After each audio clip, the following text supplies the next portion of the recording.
అందరికీ నమస్కారం. ఈ వీడియోలో శ్రీలలితోపాఖ్యానంలోని దేవతలు నారాయణ్ణి ఆశ్రయించుట, నారాయణునిచే కర్తవ్యబోధ అనే అంశం గురించి తెలుసుకుందాం. శ్రీ మహాగణాధిపతియే నమః. శ్రీ గురుదేవ దత్తాయ నమః. ఓం నమః. శ్రీచక్రరాజనిలయ శ్రీమత్ త్రిపుర సుందరి శివా శివ శక్త్యేక రూపిణి శ్రీ లలితాంబిక శ్రీ లలితాదేవికి సమర్పణ చేయుచు రాక్షసులు వచ్చి మన సాధనని విఘ్నం చేయడానికి ప్రయత్నించారని దేవతలంతా భయపడి మళ్ళీ నారాయణుని దగ్గరికి బయలుదేరారు. మేమేదో మాకు తోచిన సాధన చేస్తున్నాం గాని స్వామి, ఎప్పుడు మా సాధన సిద్ధిస్తుంది? మా కొద్దిపాటి సాధనకు అసురుల విఘ్నాలు వస్తున్నాయి. ఓ నారాయణ, మొత్తం దేవతలంతా నిర్వీర్యులైపోయారు. ఇంద్రుని వజ్రాయుధం కూడా విషం లేని సర్పంలా అయిపోయిందని అన్నారు. విషం లేకపోతే పాముకి విలువ ఏముంటుంది? దానికి ఎవరూ భయపడరు. అలాగే దిక్పాలకుల ఆయుధాలన్నీ నిర్వీర్యమైపోయాయి. వారి స్వతసిద్ధమైన తేజస్సులు క్షీణించిపోయాయి. జగత్తంతా ఒక విధంగా ఎండిపోయి నీరసమైపోయింది. కాబట్టి మేమే విధంగా దీని నుండి బయటపడతాం? అమ్మవారి అనుగ్రహం మాకు పరిపూర్ణంగా ఎలా లభిస్తుందో మీరే చెప్పండి అని ఆచార్య స్వరూపుడైన నారాయణ్ణి దేవతలు ఆశ్రయించి అడిగితే నారాయణుడు చెబుతున్నాడు, మన అందరం కలిసి బ్రహ్మాండానికి ఆవల ఉన్న పరబ్రహ్మని ఆరాధించాలి. అహం బ్రహ్మాచ రుద్రశ్చ వయం కారణ పురుషాః. నేను బ్రహ్మ, రుద్రుడు మా ముగ్గురిని కారణ పురుషులు అంటారు. ప్రతి బ్రహ్మాండానికి మాలానే ముగ్గురు ఉంటూ ఉంటారు. బ్రహ్మాండాలు ఎన్ని ఉన్నాయంటే లెక్కలేవు. అనేక కోటి బ్రహ్మాండ జననీ దివ్య విగ్రహ అని అమ్మవారికి పేరుంది. కోట్లాది బ్రహ్మాండాలు ఉన్నాయన్నారు. మనం ఉన్న ఈ బ్రహ్మాండంలో ఈ భూమిని మనం చూస్తున్నాం. ఇంకా గ్రహ నక్షత్రాలు ఇత్యాదులు మన కంటికి కనిపించేవి సూక్ష్మంగా కనిపిస్తున్నా అవి చాలా విస్తారమైనవని మన విజ్ఞాన శాస్త్రం బట్టి మనకి తెలుస్తుంది. ఇవన్నీ కలిసి ఒక బ్రహ్మాండం. ఇలాంటి బ్రహ్మాండాలు ఎన్ని ఉన్నాయో లెక్కలేదు. మనం చూస్తున్న నక్షత్రాలు, గ్రహాలు ఇవన్నీ ఒక ఆకాశంలో ఉన్నాయి. ఇలాంటి ఆకాశం చేత ఆవృతమైనది ఒక బ్రహ్మాండం. ఇలాంటివి ఎన్ని బ్రహ్మాండాలు ఉన్నాయో లెక్కలేదు. అయితే ఎవరి బ్రహ్మాండం లోపల బ్రతుకు వారిది, వారికదే బ్రహ్మాండం. దీనికి ఉదాహరణగా ఒక మేడి చెట్టుని చెబుతారు. మేడి చెట్టుకి రకరకాల పళ్ళు ఉంటాయి. ఆ పళ్ళల్లో చాలా పురుగులు ఉంటాయి. అందులో పురుగుకి ఆ పండే ప్రపంచం. ఆ పండు యొక్క పైకప్పే దాని ఆకాశం. అంతకు మించి మరో ప్రపంచం ఉందన్న స్పృహ దానికి ఉండదు. ఒకవేళ ఏ పురుగు తపస్సు చేసి తెలుసుకొని మిగిలిన వాటికి చెప్పినా అవి నమ్మవు. అదేవిధంగా మహర్షులు వచ్చి చెప్పినా మనం నమ్మము. కానీ ఇన్ని బ్రహ్మాండాలకి ఆవల ఒక మహాశక్తి ఉంది. ఆవల అంటే ఆధారమై అని అర్థం. ఆ ఆధారమై ఉన్నదే ప్రతి బ్రహ్మాండంలో ఉంది. ప్రతి బ్రహ్మాండంలో వ్యాపించి బ్రహ్మాండానికి ఆవల నిరావరణమైన అనగా ఏ హద్దులు లేని ఒక పరంజ్యోతి స్వరూపం ఉంది. మిగిలినవన్నీ బ్రహ్మాండం లోపల సంగతులే. ప్రతి బ్రహ్మాండంలోనూ కూడా మూలభూతమైన ఈశ్వర చైతన్యమే బ్రహ్మ విష్ణు రుద్రులుగా వస్తుంది. కాబట్టి మనం ఈ విష్ణువునే మహావిష్ణువు అనుకున్నా, ఈ రుద్రుడే సదాశివుడు అనుకున్నా ప్రమాదమేమీ లేదు. ఆ ఈశ్వర చైతన్యమే ఒక్కొక్క బ్రహ్మాండంలో ముగ్గురు రూపంగా ఉండి అక్కడున్న బ్రహ్మాండంలో సృష్టి, స్థితి, లయలు నిర్వహిస్తూ ఉంటుంది. బ్రహ్మాండంలోనే కాక మన శరీరంలో ప్రతి అణువులో కూడా సృష్టి, స్థితి, లయలు ఉన్నాయి. వాటికి అధిదేవతలు కూడా వీళ్లే. సృష్టిలో ప్రతి దానికి సృష్టి, స్థితి, లయ ఉంటుంది. ఆ మూడు నిర్వహించే ఈశ్వర చైతన్యమే బ్రహ్మ విష్ణు రుద్రులు. ఇలా అన్వయించుకోవాలి. వీరిని అలా అనుకున్న దోషమేమీ లేదు. వీళ్ళు అక్కడికే అనుబంధం చేయబడతారు. దేవతలకి విష్ణువు చెబుతున్నాడు, అహం బ్రహ్మాచ రుద్రశ్చ వయం కారణ పురుషాః అండమధ్యేహి తిష్టామస్తేనాస్మాకమపి జ్వరః. మేము ముగ్గురం కారణ పురుషులం. మనమంతా అండమధ్యంలోనే ఉన్నాం. అండాతీతంగా ఒకరు ఉన్నారు. ఆయనే జ్యోతి స్వరూపమైన పరమాత్మ. మనందరం ఆయన శక్తులమే. అండభిత్తి అని ఒకటుంది. అండభిత్తి అనగా పైకప్పు అని అర్థం. దాన్నే కర్పరము అని అంటారు. ఆ అండభిత్తిని ఛేదించగలిగితే ఈ అండాలన్నిటికీ ఆధారమైన ఆ పరంజ్యోతిని మనం దర్శించగలము. ఆ పరంజ్యోతి పేరు మహాశంభువు అని చెప్పారు.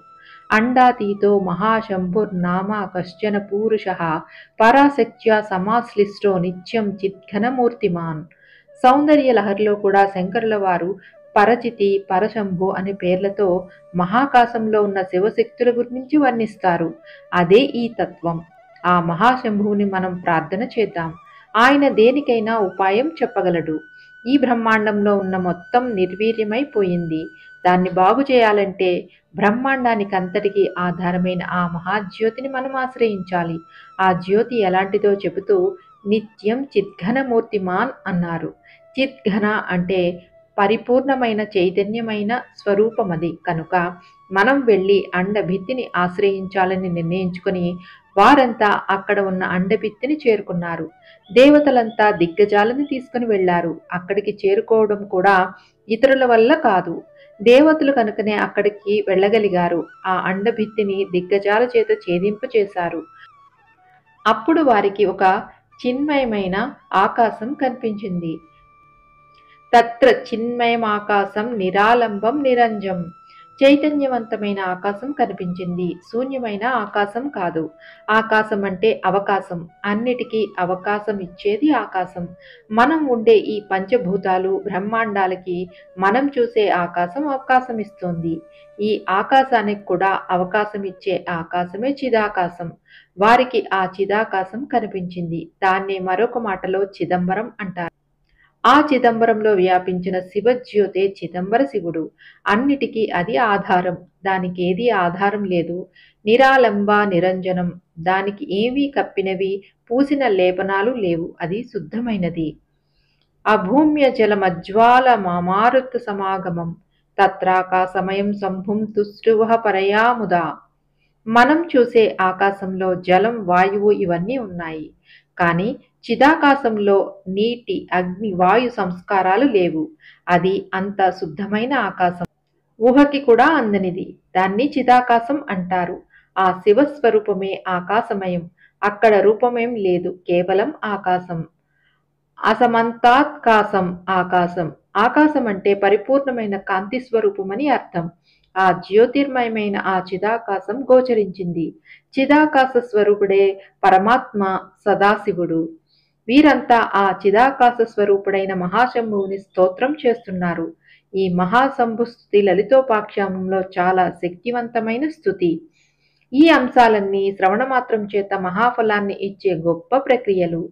లలితోపాఖ్యానం కేవలం దేవదానవ యుద్ధ గాథ మాత్రమే కాకుండా అనేక బ్రహ్మాండ రహస్యాల్ని తెలియచేస్తుంది. సృష్టి ఎంత అనంతమైనదో, ఎన్ని అనంతములైనవి ఈ జగత్తులో ఉన్నాయో మన ఊహకి కూడా అందవు. ఈ జగత్తుకి ఎక్కడ ఆది ఎక్కడ అంతమో మనం నిర్ణయించలేం. అలాంటి అనంతమైన జగత్తుకు కూడా ఆధారమైన చిదాకాశం బ్రహ్మ విష్ణు రుద్రాదులకు కనిపిస్తోంది. ఆ చిదాకాశ వ్యాపకమైన పరంజ్యోతిని అనేక మంది అనేక రకాలుగా ఉపాసిస్తున్నారు. వైష్ణవులు విష్ణువు అనేది ఈ తత్వాన్నే, శైవుల శివుడు, శాక్తేయుల శక్తి అనేది ఈ తత్వమే. ఆ విషయం మనకి మహాశంభుస్తుతి అనే దానిలో దేవతలు స్పష్టం చేస్తున్నారు. ఇది అత్యద్భుతమైన స్తోత్రం. దీన్ని సమన్వయ స్తోత్రం అని చెప్పుకోవచ్చు. ఇది బాగా అర్థం చేసుకోగలిగితే శివుడు గొప్ప, విష్ణువు గొప్ప అనే క్షుద్రమైన ఆలోచనలు తొలగిపోతాయి. బ్రహ్మాండాలకి ఆవల ఏం ఉందో అదే బ్రహ్మాండాలంతటా నిండి ఉంది. అన్నిటికీ ఆవల ఉన్నదే అన్నింటిలో ఉంది అన్నప్పుడు ఆవల ఉన్న దానినే అన్నింటిలో మనం చూడవచ్చు. ఆ చూడదగ్గ ప్రక్రియ తెలియాలి. దీన్ని యోగపరంగా కూడా అన్వయించుకోవచ్చు. యోగపరంగా బ్రహ్మ విష్ణు రుద్రాది దేవతలంతా వెళ్ళి బ్రహ్మాండమనే కర్పరాన్ని ఛేదించారన్నారు. మనకి వెన్నులో ఉన్న సుషుమ్నా నాడిలో ఉండే ప్రాణశక్తి యొక్క బహువిధాలైన వ్యక్తీకరణలే దేవతలు. ఆ దేవతలందరూ మన వెన్నుదండంలోనే ఉన్నారు. ఒక్కొక్క యోగ శక్తికి ఒక్కొక్క దేవత ప్రతీక. ప్రతి వారిలో ఉన్న చైతన్యం ప్రధానమైన చిదేక రసరూపిణిగా సుషుమ్నా నాడిలోంచి ప్రసరిస్తూ ఉంటుంది. దీన్ని సాధన చేసి కుండలిని ప్రక్రియని పైకి తీసుకెళ్లేవారు ఉన్నారు. దానికి ఉపయోగపడే సాధనే యోగాభ్యాసం. ఈ కుండలిని శక్తి ప్రతి వారిలో ఉంది. ఆ యోగ శక్తి ఒక్కొక్క భూమిక దగ్గర ఒక్కొక్కలా పనిచేస్తూ ఉంటుంది. అలా ఒక్కొక్క భూమిక దగ్గర ఉన్న ఒక్కొక్క యోగ శక్తి దేవతలు. కానీ అంతా కలిసి ఒకటే చిదేక రస రూపిణి. వాటి పనితీరు బట్టి దేవతలుగా చెప్పబడుతున్నారు. యోగ ప్రక్రియలో మనం ఒక్కొక్క దశని దాటి పైకి వెళ్లాలంటే ఆ దశకి అధిపతులైన దేవతల అనుగ్రహం ఉంటే గాని దాటలేం. పైగా ఆ దశ వద్దనున్న దేవతానుగ్రహం చేత మన శరీరంలో శుద్ధత ఏర్పడుతుంది. కనుక దేవతలంతా యోగ శక్తి స్వరూపాలే. యోగపరంగా, యజ్ఞపరంగా, మంత్రపరంగా దేవతలు ఉన్నారు. దేవతలు లేనిదే ప్రపంచం లేదు. బయట విశ్వంలో ఉన్న అనంత శక్తులకి, మన లోపల ఉన్న యోగ శక్తులకి వాళ్లే అధిష్టాన దేవతలు. ఆ దేవతల అనుగ్రహం లేకపోతే యోగం పండదు. కనుకనే యోగ శాస్త్రం అందించిన పతంజలి కూడా ఈశ్వర ప్రణిధానాద్వాత్ ఈశ్వరార్చన చేయాలని చెప్పారు. దేవతోపాసన యోగంలో ఒక భాగం. దేవతలంతా బ్రహ్మ విష్ణు రుద్రాదులతో కలిసి బ్రహ్మాండాన్ని ఛేదించారంటే అర్థం ఎందరో దేవతలు మనకి మూలాధారం నుంచి సహస్రారం వరకు ఉన్నారు. ముఖ్యంగా మనకి 3 మజిలీలు ఉంటాయి. అవి బ్రహ్మ గ్రంథి విభేదిని, విష్ణు గ్రంథి విభేదిని, రుద్ర గ్రంథి విభేదిని. తరువాత వచ్చేది ఆజ్ఞాచక్రమే. ఆ తరువాత వచ్చే సహస్రారంలో అసలైన శివ శక్త్యైక్య రూపమైన సచ్చిదానంద తత్వం ఉంది. మనకు బ్రహ్మ విష్ణు రుద్ర గ్రంథి భేదనం అయితే గాని సహస్రారానికి చేరలేం. యోగపరంగా బ్రహ్మాండపు కప్పు పగలడం అంటే అర్థమిదే. అది పగిలి అక్కడున్న సహస్రార కమలాంతర్గతమైన మహా చైతన్యం మన నాడీ మండలంలో ప్రసరిస్తే అప్పుడు మన లోపల ఉన్న భండాసురుడు పోతాడు. మనలో ఉన్న అవిద్య నశిస్తుంది. ఇది యోగపరమైన అన్వయం. కథాపరంగా ఉన్నవన్నీ యోగపరంగా చెప్పబడుతున్నాయి. ఇలా తెలుసుకుంటే మన శరీరంలోనే బ్రహ్మ విష్ణువు రుద్రుడు ఉన్నారని గ్రహించవచ్చు. ఇది శ్రీ లలితోపాఖ్యానంలోని దేవతలు నారాయణ్ణి ఆశ్రయించుట, నారాయణుజే కర్తవ్య బోధ అనే అంశం సంపూర్ణము.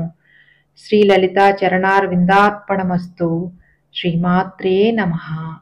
ఈ వీడియో మీకు నచ్చినట్లయితే లైక్ చేయండి, షేర్ చేయండి మరియు సబ్స్క్రైబ్ చేయండి. అందరికీ ధన్యవాదములు.